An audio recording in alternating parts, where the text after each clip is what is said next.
Hindi na umabot sa kanyang kasal si First Lieutenant April Jandadula, isa sa 2 pilotong nasawi sa bumagsak na FA-50PH fighter jet ng Philippine Air Force sa Mount Kalatungan Range, Barangay Miarayon, Talakag, Bukidnon. Si Dadula, tubong alae Manolo Fortich, Bukidnon, ay nakatagdasan ng ikasal sa kanyang kasintahan na isa ring piloto ng Air Force sa loob ng mahigit 1 linggo. Subalit sa kasamang palad, mananatili na lamang siyang bahagi sa alaala ng kanyang fiancé.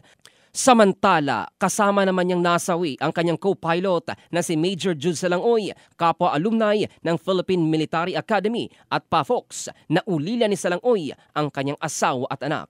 Ayon sa ulat ng militar, nagsasagawa ng night tactical operation ang fighter jet bilang suporta sa mga puwersa ng gobyerno na nakikipagbakbakan sa mga rebeldeng komunista sa Bukidnon. Nakaplano sana itong maglanding sa Mactan Air Base sa Cebu, ngunit biglang nawala ang komunikasyon at hindi na nakabalik.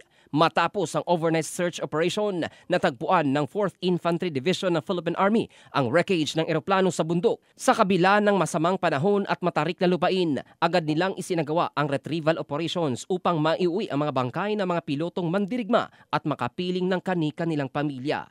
Lubos namang nagdadalamhati ang buong hanay ng Philippine Air Force sa pagkawala sa 2 nilang magigiting nakawal. Kaugnay nito, pinarangalan din ng Armed Forces of the Philippines ang 2 piloto para sa kanilang kabayanihan.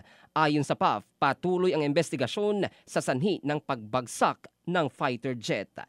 In the heart of news, ito si Jofel Candado ng Brigada News Philippines, the Music and News Authority.